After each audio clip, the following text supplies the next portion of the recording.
those who live it. I'm your host, Renee Kranz. In the studio with me today, I have a special guest, Schuyler Walchek. Welcome, Schuyler. Thanks, Renee. It's good to be here. Yeah, so Schuyler is another victim of Jeff Herron. We love Jeff Herron. He is the OCIA director, teacher. I'm not sure. Yeah. He teaches OCIA at the Cathedral of St. Joseph here in Sioux Falls, and a very on fire Catholic himself. Absolutely. And convert. And he loves, after Easter, to send my way all the new converts and say, hey, these guys have a great story. And those who are willing to come in and talk to me get to tell their story and share it with all of you. So Schuyler is up today, our first one of 2025. So Schuyler, if you wouldn't mind, just tell us a little bit about yourself and regular stuff. Sure. Yeah, just basic stuff. Yeah. I'm from Sioux City. That's where my family was from. Mm-hmm. I grew up in the South Sioux City area. We eventually moved to North Sioux City, and I went off to college at DSU, and now I live in Sioux Falls. Okay. So DSU in Madison. Yes, DSU. And what did you go to school for? Cyber operations, which is their cybersecurity degree. Wow. That sounds actually kind of cool. Are you working in that field? I'm working in the industry right now, okay. yeah. All right. Do you like it? It's all right. It's all right. I work from home for a company based out of California, so there is that lack of social interaction now, which I do miss. Yeah. But the actual field itself is cool. Yeah, good. Well, now you have a church family to hang out with. Yes, so. I do. Okay, so can you tell us what was your relationship to faith like before you discovered the Catholic Church? Yeah, it was anywhere from lukewarm to openly hostile, depending on the period in my life.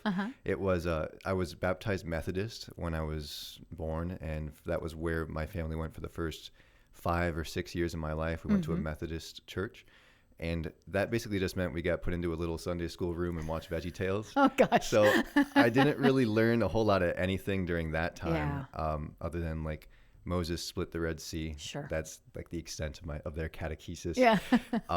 But at least we got McDonald's after church, nice. So that was nice. After that, my family decided to start going to this non-denominational church when I was like 9 or 10. And that's when it moved from like just uneducation to open hostility from me, because that age of my life, that like 9 to 10, was a time where a lot was changing and a lot was new. You know, I had a new stepfather coming to the family. I was moving schools, and it was kind of difficult for me to make friends and to get along with the other kids. So whenever we went to this church on Sundays and we sang happy music and listened to like a TED Talk for a little while, it just bothered me a lot. It felt very insincere, and I just got angry with it. Yeah. And I shut it. I thought that that's what all faith was. So I shut it out of my life basically entirely. Yeah. Until I was 25. 25. Okay. So that's really, that's interesting, because a lot of people really like that kind of It's not for worship. everyone. Yeah. It's not for me. Yeah. That's for sure. It was, I just didn't feel like it was reverent or sincere. Sure. And, I didn't retain any information from there either, other than there's some guy named Saul and some guy named Peter. But right. I didn't listen to the guy because of I didn't listen to the preachers there because of just how upset I was about the whole being dragged there every week. Yeah. Yeah. Okay. So what made you decide to explore the Catholic Church? Like, something must have happened. Yeah. Maybe. I mean, nothing crazy, but just like a steady decline throughout the years of realizing this can't be all there is. There's got to be something else, and I don't know what that is. But I started to explore different churches in town in Sioux Falls and different Bible studies. And what I noticed throughout all of these places was a great hostility towards the Catholic Church. It does happen. Yes, I remember going to a Bible study at some church a couple blocks away from where I live, and they happened to be reading Revelation that night, and they had some of the gentlemen there had some wild interpretation about how the mark of the beast was the Catholic Church, and we've heard that. I almost instinctively wanted to defend the church, even though I had nothing to do with it, and I didn't trust them myself. I just thought that's a very crazy thing to say. That's an accusation. Yes, that is an accusation, and I kind of tried to go into it a little bit, and he had nothing. Yeah, he couldn't back it up at all. So I'm like, well, Maybe I should do some investigating. Yeah. And that happened to coincide just perfectly with me getting invited to Mass by one of my good friends who lives in Yankton. He just happened to be in town one day, and he invited me to Mass. I don't think it was his goal to convert me or anything, but he was just here, so we went, and I was struck by the reverence of the Mass. I was struck by the beauty of the cathedral. It was my first Mass was in the cathedral here in Sioux Falls. Everything from the incense to the prayers, to the reading of the scripture, not being like a big production or a play. It's just the word of the Lord. It was very, very different for me. And I kind of fell in love.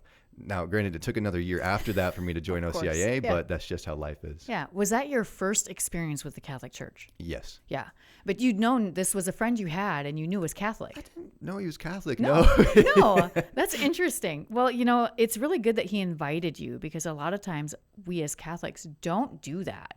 And that was a very simple thing for him to do, to bring you there. And it just happened to be the perfect time in my life where I really needed to experience that. Yeah. Yeah. It's funny how that happens, isn't it? Okay. So if you just joined us, we're talking to Schuyler Walchek about his journey into the church. Jeff sent me the paper you have to write for confirmation. You experienced a lot of like movements of faith, I would say. Is there anything there, like, is there any part of that you want to kind of tell us about as far as what you've experienced in learning about the church? Yeah. I mean, almost every week was just such a great deepening of faith at OCIA, and outside of OCIA doing my own research. Yeah. It's hard to even break down what the particular moments were, but I remember a big thing for me was apostolic succession. Yeah. Like, we have succession from the 12 apostles to the present day in an unbroken line. Other churches don't have that. Right. So before that, I kind of thought that if you were Christian, you got to pick a denomination of that kind of believed what you believe, and you went around and picked the one that you thought was right. And realizing that, well, we don't have really any authority to do that. There is only one church that was founded by Christ. It was a crazy revelation to me. Yeah. Yeah. I mean, that's a lot of pressure to have to run around and try to pick the one that you think is right. Yes. And when you have a guide that can help you get there, I think that does really help. And you found that so far. Yes, absolutely. Okay. So you just had Easter Vigil a couple weeks ago as we're recording this. What was that like for you? It was the best day of my life. But awesome. Besides that, I tried to put aside, like, because the beauty of it was great. It was amazing. Yeah. The lighting and the incense and the song and just being in the cathedral, fantastic. But I tried to put that aside and just focus on the sacraments. Interesting. Okay. Because that was the whole point of joining the church. Like, sure, there's the draw of the beauty, but once I discovered the sacraments, that's what I desired, is that unity with the church and unity with Christ. Yeah. And so for me, the best part of confirmation at the Easter Vigil was confirmation itself, when the oil was anointed on my forehead, and I got to receive my first communion. Yeah. Yeah. Who did the confirmations? Was it Father Morgan? Or It was it one of the Archbishop bishops? Gullickson. Archbishop Gullickson. Yes. Okay. I wasn't sure because, of course, we do record the TV Mass typically on Saturday evenings, but we do not do the Vigil because it's far too long to get on Kello. Yeah. So I didn't get to see that one, but I haven't been to a Vigil. Well, it's been probably 2 or 3 years.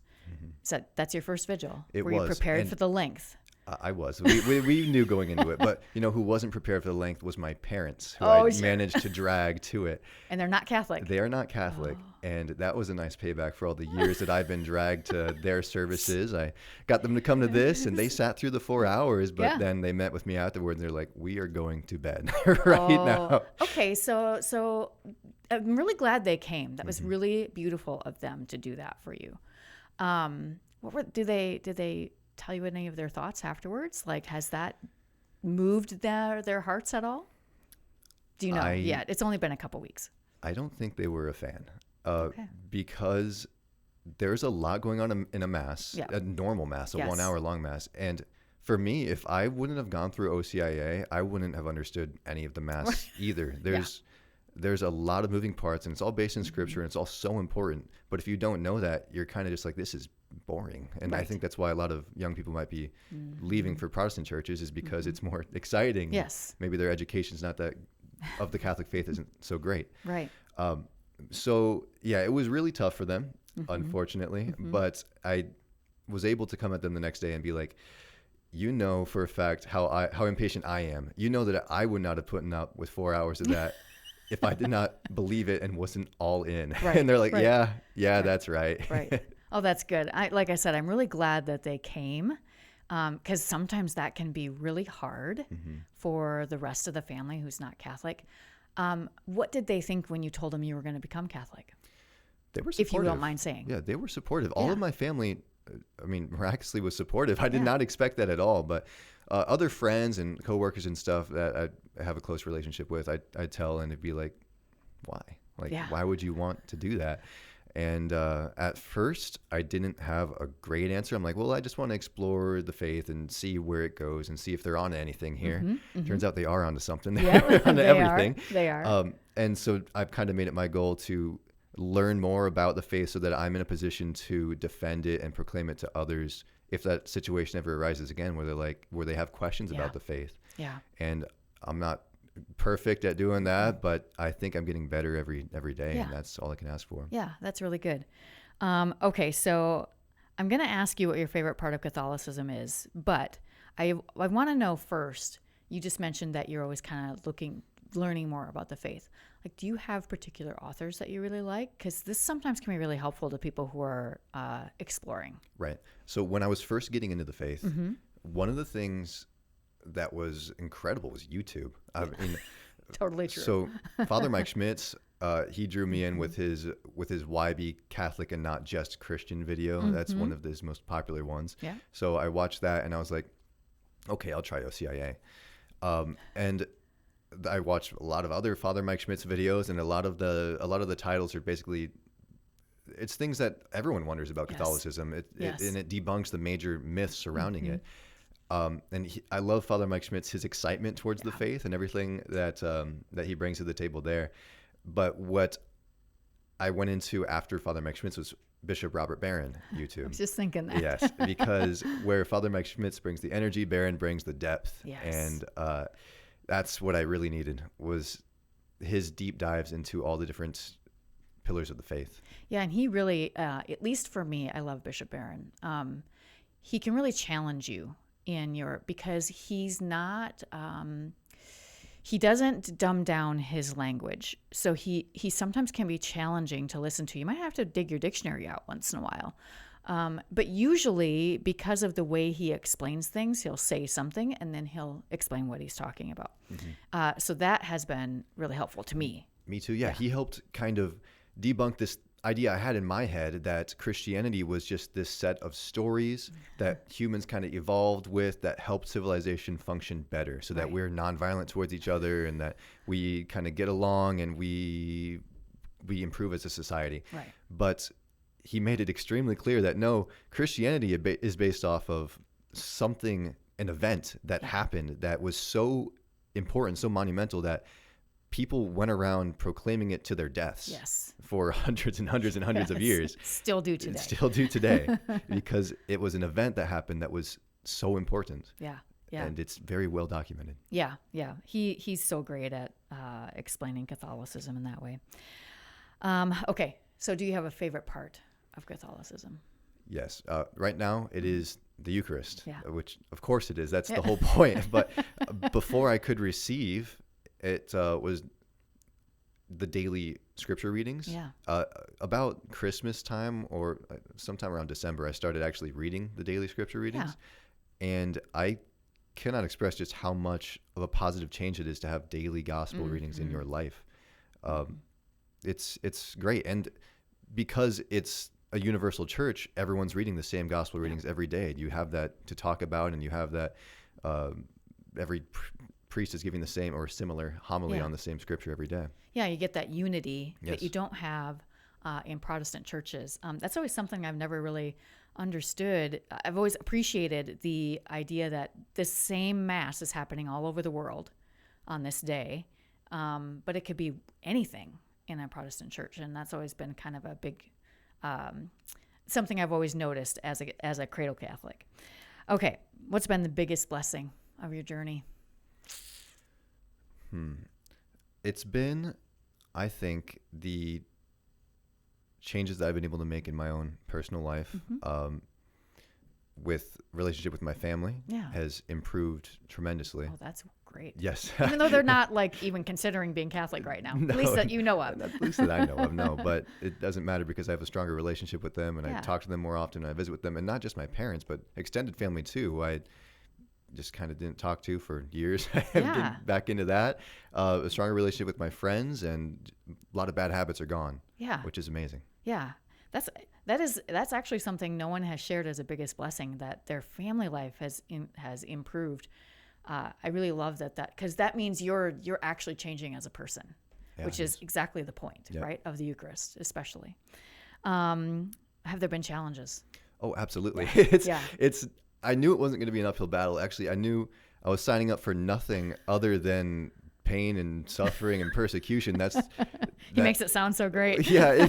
If I know one thing about the Catholic history, it's that, well, that's what it meant to be a Catholic, was that you're probably just going to get killed forever. Right. But now we're in a very good spot. It's a great time to be Catholic because, or at least in America, you might get looked down on, but you're not going to be killed. And we have such a great history available to us because of the internet. We can go back and read earlier church fathers easily at the click of a button. We can read early church fathers, and that was something that was never possible before. Right. I sort of wonder sometimes, maybe you do too, how people learned about the church and converted 300 years ago, 400 years ago, when you didn't have all of this stuff available, but that was because other people actually talked to them about it. Yeah, I guess we were a lot more social back then, and people might have had more zeal. Yeah, totally. Okay, so you say your conversion has affected your family life. What about your friendships? Because you mentioned something about a youth program or something you're involved with. Yeah. So at the cathedral, at the time of this recording, there's a young adult group that meets every Monday night at 6:30. So that has been an incredible group of people to meet. And the friendships that I've grown there have been very strong so far. And just having community within the church is something that I didn't even think of at first when I was thinking about joining. I'm just like, I need to find truth. But then once I started going to the young adult group, it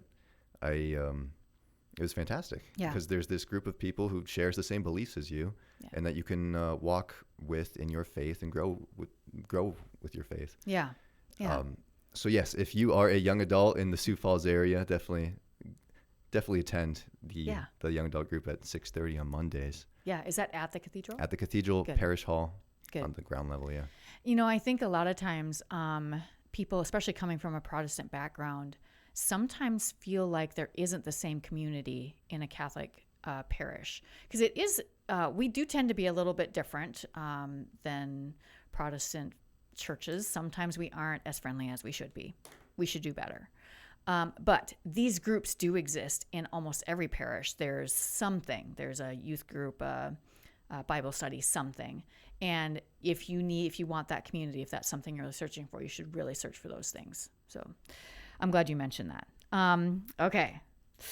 Is there a particular saint that you turn to often, or you really love so far, or maybe multiple saints?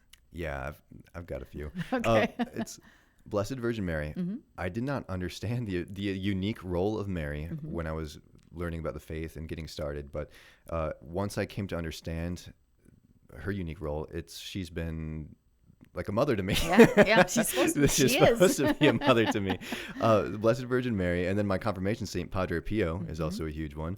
I really like Saint Joseph, Saint Augustine, Saint Monica as well. Oh, nice. Saint Joseph will be a good one for you. You're in your 20s, correct? Yes. 20s. So he'll be a good one for you as you go about your life and have a family later on or whatever to guide you as a father. So that'll be a wonderful saint to continue with.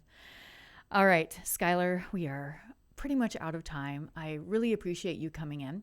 Welcome to the church. Thank you. We're so happy you're here. Like I told Schuyler before we started that it's always good to have converts tell their story, because sometimes us cradle Catholics get a little lax and stuff. And we really need you guys with all the fire you've just brought into the church to bring that to all of us. So thank you for sharing your story and for showing us that fire. Of course. Thanks for having me. Yeah, you bet. If you want to find anything out about the diocese at any point, you can always go to sfcatholic.org, or you can find us on social media at SF Diocese. That's it for us today. Hope you'll join us again next week for more Catholic Views.